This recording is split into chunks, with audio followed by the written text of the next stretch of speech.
Sebelum ceritanya dimulai, apabila pembawaan Miming kurang cepat atau lambat, bisa menambahkan kecepatannya. Oh iya, yang mau bantu Mimin beliin kopi biar lebih semangat lagi bahas komiknya, bisa mendonasikan sedikit uang jajannya lewat link Saweria yang ada di deskripsi. Oke, nggak usah berlama-lama lagi, kita langsung masuk saja ke ceritanya.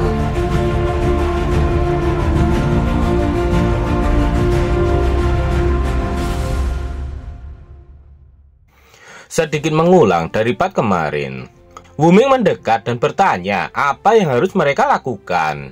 Yeking menjelaskan jika saman mayat hidup juga berencana untuk membuat umpan meriam yang tidak hanya bisa mengepung mereka, tetapi juga berubah menjadi bahan untuk pemayat dan terus menyebabkan kerusakan besar bahkan jika mereka mati. Jadi Yeking akan bertanggung jawab atas pemenggalan kepala, dan Wuming hanya perlu membersihkan sekitarnya. Wuming paham dan mengerti dengan penjelasan dari Yeking.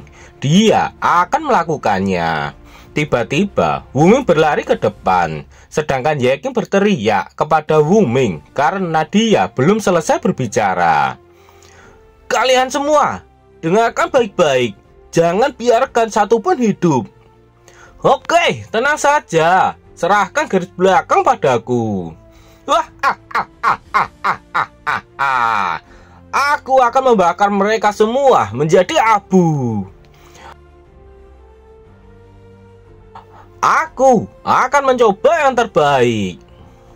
Kemudian para Ogre Rider maju untuk menyerang kelompok Scavenger Home.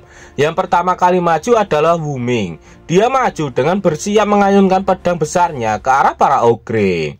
Dengan sekali ayunan pedangnya saja, Wuming berhasil memisahkan bagian bawah tubuh Ogre dengan bagian atasnya yang melayang-layang di udara akibat tidak memiliki kaki lagi. Namun dari arah lain, masih ada satu Ogre lagi yang sudah melompat ke arah Wuming. Dengan senyuman percaya diri, Ogre itu terlihat sangat yakin kalau dia bisa menghabisi Wuming dengan sergapan itu. Tapi Ogre itu tidak menyadari jika masih ada Yeking di sana yang langsung memisahkan kedua bagian tubuh Ogre yang masih melayang-layang di udara. Setelah itu, Yeking mengatakan jika dia akan menyerahkan yang kecil kepada Wuming. Wuming terkejut melihat pergerakan Yeking yang begitu cepat dan telah menghabisi satu Ogre yang ingin menyerangnya. Wuming melihat ke arah Yeking yang berlari dan menebas beberapa Ogre yang mendekat padanya. Dia paham dan mengikuti perintah dari Yeking. Yeking berlari menuju Hek Ogre sembari menghabisi beberapa Ogre yang ada di hadapannya.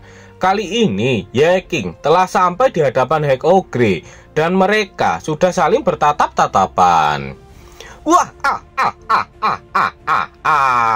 tidak diragukan lagi, itu kakakku. Wuming juga, ucap Yaotong yang senang dan bangga atas kehebatan dari Yeking dan Wuming. Tapi Yiling tidak terlalu senang seperti Yaotong. Dia justru berharap setidaknya Yeking dan Wuming akan membiarkan beberapa dari mereka datang ke sana agar dia juga bisa bertarung. Sejalan dengan pemikiran Yiling, Liu Xingran juga ingin bertarung dan menebas mereka. Tiba-tiba, Yaotong menyadari sesuatu. Dia langsung melihat ke belakang. Ternyata ada monster di belakang mereka. Seperti tadi, saat terjadi sergapan pada kelompok Hunting Herd, para Ogre muncul dari dalam tanah. Mereka muncul sembari berteriak keras. Untuk mencegah para Ogre mendekat, Yaotong menggunakan salah satu skillnya, yaitu rantai ular menari. Rantai itu langsung melesat ke arah para Ogre yang muncul dari dalam tanah. Rantai Yaotong berhasil mengikat kedua Ogre itu. Namun salah satu dari mereka berhasil melepaskan tangannya dari ikatan rantai. Walaupun salah satu tidak terikat sempurna, menurut Yaotong, dia tidak membuat kesalahan sama sekali, dan sepertinya kemampuan menyanyi Yaotong telah meningkat lagi.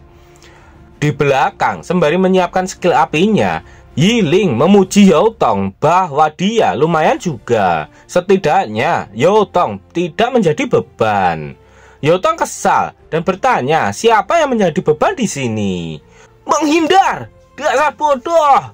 teriak Yiling yang telah menembakkan apinya ke arah kedua ogre itu.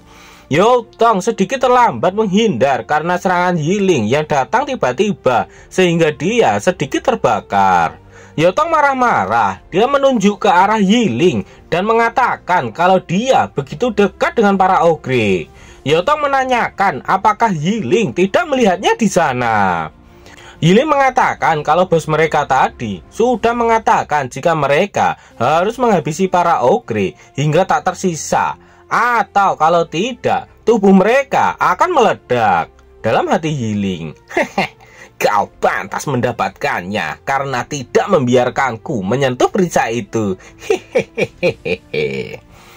Setelah berhasil menghabisi dua ogre sebelumnya, mereka datang lagi. Mereka kembali muncul dari dalam tanah yang membuat Youtong berpikir apakah mereka adalah tikus tanah, sehingga menggali lubang di mana-mana. Melihat ada ogre yang kembali muncul dari dalam tanah, Yiling pun langsung melompat sembari menyiapkan sihir apinya. Yiling mendarat tepat di hadapan ogre yang langsung mengejutkannya. Sembari mengeluarkan senyuman yang menakutkan dan api yang dia keluarkan juga semakin membesar, Yiling mengatakan jika mereka memang suka menggali. Yiling menembakkan apinya ke dalam lubang itu untuk memastikan apakah semua lubang itu saling terhubung. Dan memang benar, setelah Yiling menembak ke satu lubang, api pun keluar dari lubang yang lainnya. Sembari bergaya, Yiling mengatakan jika tugasnya sudah selesai dan beres. Melihat apa yang dilakukan oleh Yiling, Youtong menganggap kalau Yiling adalah bom hidup yang sebenarnya, bukanlah para ogre itu. Melihat kedua temannya bekerja dengan baik, Liu Xingran memuji kehebatan mereka. Namun di belakang Liu Xingran juga muncul beberapa ogre dari dalam tanah. Liu Xingran meminta Yiling dan Youtong untuk tetap berada di belakangnya sebisa mungkin, dan Liu Xingran akan membantunya menghalau monster-monster itu. Jika di antara mereka berdua ada yang terluka, Liu Xingran juga bisa menyembuhkan mereka. Youtong setuju dengan apa yang dikatakan oleh Liu Xingran.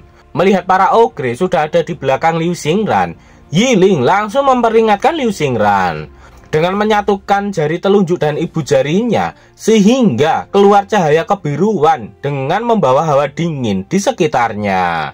Liu Xingran mengatakan jika mereka dibekukan, maka mereka seharusnya tidak bisa meledak lagi. Dan kedua ogre di belakang Liu Xingran pun langsung membeku menjadi bongkahan es yang besar. Langsung saja Youtong dan Yiling memuji kekuatan Liu Xingran yang sangat kuat, yang membuat Liu Xingran salah tingkah. Setelah itu Liu Xingran teringat kepada Ye King. Dia khawatir dengan keadaan Ye King sekarang.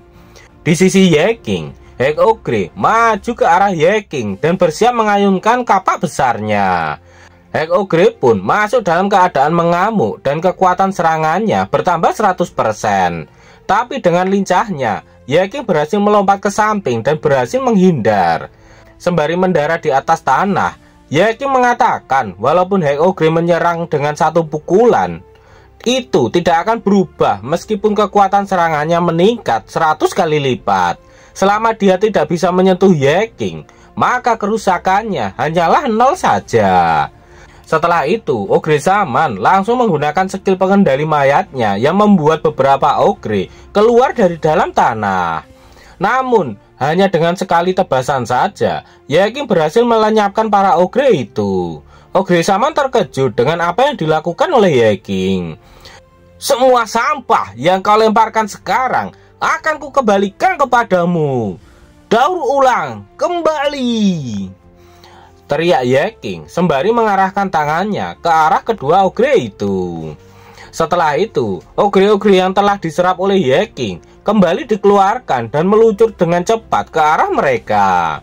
Lagi-lagi, ogre saman pun terkejut, dan setelah mayat ogre yang dilemparkan ke arah ogre saman pun langsung meledak. Di tempat lain, kelompok Hunting Herd sudah sampai di sebuah gerbang habis. Fasio berhenti sebelum memasuki gerbang itu karena mendengar ledakan yang cukup kuat. Dia menduga kalau suara itu berasal dari mayat ogre yang meledakkan kelompok scavenger home, dan kemungkinan besar mereka saat ini sudah mati. Kembali ke pertarungan Yeking, Hag Ogre menangis setelah mengetahui temannya mati akibat ledakan tadi.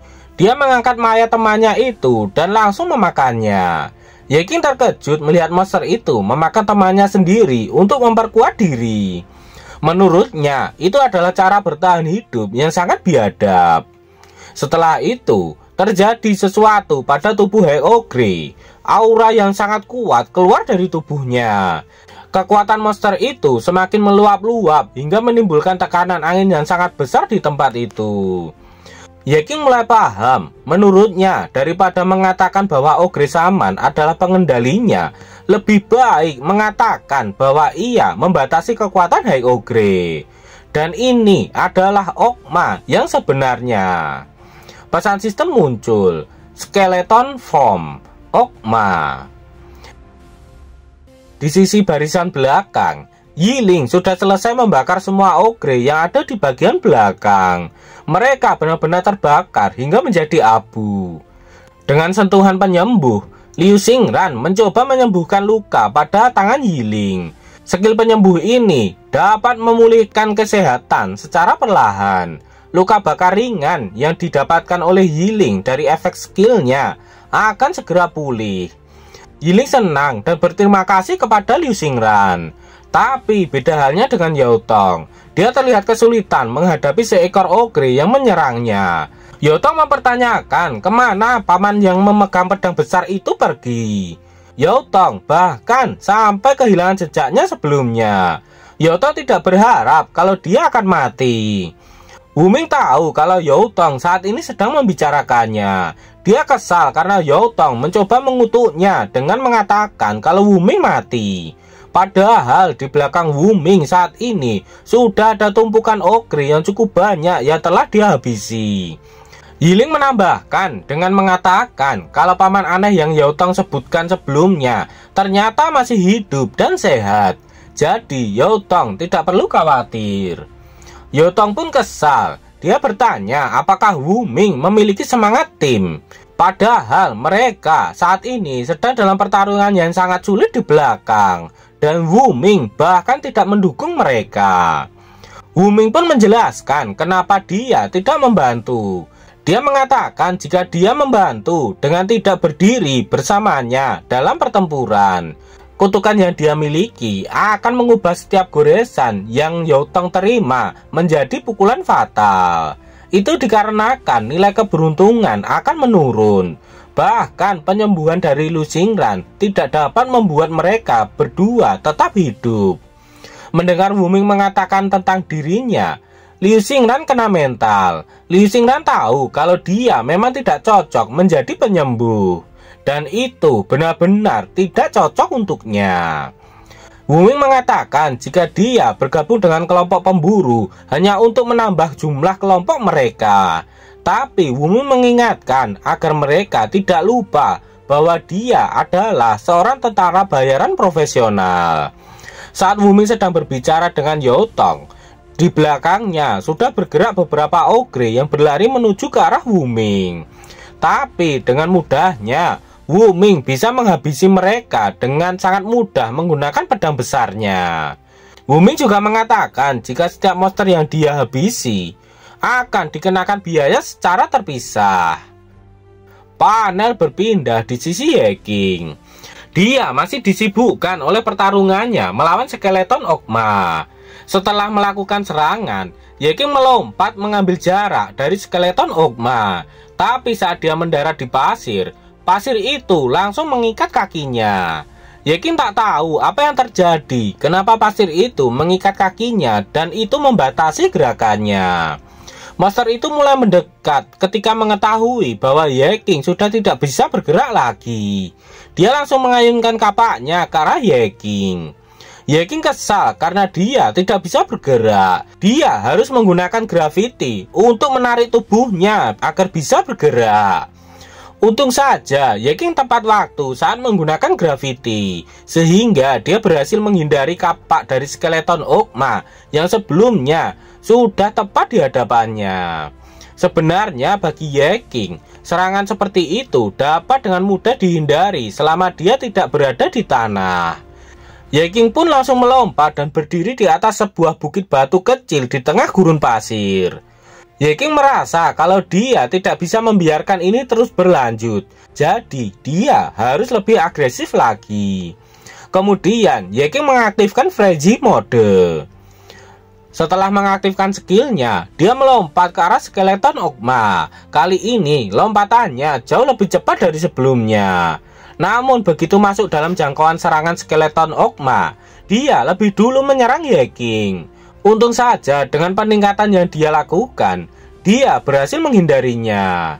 Memanfaatkan kelengahan skeleton Ogma, Yeking langsung menebas tangan skeleton Ogma dengan kedua pedangnya. Skeleton Ogma sangat marah dan langsung memukul Yeking dengan tangan kirinya. Namun sama seperti sebelumnya, Yeking masih bisa menghindarinya. Yeking memanfaatkan gravity untuk menarik tubuhnya sehingga dia tidak menginjak pasir. Begitu sampai di atas skeleton Ogma, Yeking langsung menebas lehernya. Sebuah luka menganga terlihat di bagian belakang leher skeleton Ogma. Tapi lukanya dengan cepat kembali menutup dan itu tidak menyebabkan dampak apapun pada skeleton Ogma. Setelah itu, skeleton Ogma langsung melihat ke arah Yeking dan langsung menyerangnya. Yeking berhasil menangkisnya, tapi walaupun tangkisannya sempurna, kerusakan dari serangan penghancur skeleton Ogma tidak dapat sepenuhnya diimbangi. Yeking akan masih menerima 30% kerusakan. Dan kedua pedangnya pun mulai hancur yang membuat Yeking sangat terkejut. Setelahnya, Yeking terlempar jauh dan membentur tanah pasir di belakangnya. Pesan sistem muncul, mendapatkan debuff penjara. Penghindaran darurat dinonaktifkan dan keterampilan bergerak dinonaktifkan. Akibat debuff yang dia terima, untuk sementara Yeking tak dapat menggerakkan tubuhnya. Dia langsung mengambil inisiatif untuk memanggil tangan daur ulangnya. Tangan-tangan itu langsung muncul dan mengangkat tubuh Yeking. Kemudian Yeking memerintahkan tangan-tangan itu untuk membawa tubuhnya menjauh dari monster itu. Dia berniat akan mundur dulu. Sembari bergerak menjauh, Yeking melakukan penyembuhan pada tubuhnya. Dia menggunakan penyembuhan dulu untuk mengembalikan kehilangan cairan merah yang sangat banyak. Skeleton Ogma berlari mengejar Yeking. Dia tak mau kehilangan mangsanya. Sedangkan Yeking, dia juga melakukan daur ulang pada equipmentnya yang telah hancur. Setelah itu, Yeking berputar dan berhadapan langsung dengan skeleton Ogma. Yeking mengaktifkan Spirit Dash dan melompat cepat ke arah skeleton Ogma. Dia berniat melumpuhkan skeleton Ogma dengan menebas kedua kakinya terlebih dahulu. Pesan sistem muncul. Potong hamstring berlaku. Kecepatan gerakan Ogma berkurang dan kecepatan berputar berkurang. Setelahnya, Yeking melompat lagi dan sekarang bersiap menyerang bagian atas skeleton Ogma. Setelah menerima tebasan di sebelah kanan dan kiri lehernya, kali ini skeleton Ogma menerima damage dan mengurangi HP-nya sebesar 75%. Yeking senang karena HP monster itu telah turun secara signifikan. Jadi kali ini dia akan langsung menggunakan mode ini untuk melawan monster itu. Apakah yang akan terjadi selanjutnya? Nantikan kelanjutannya di part berikutnya.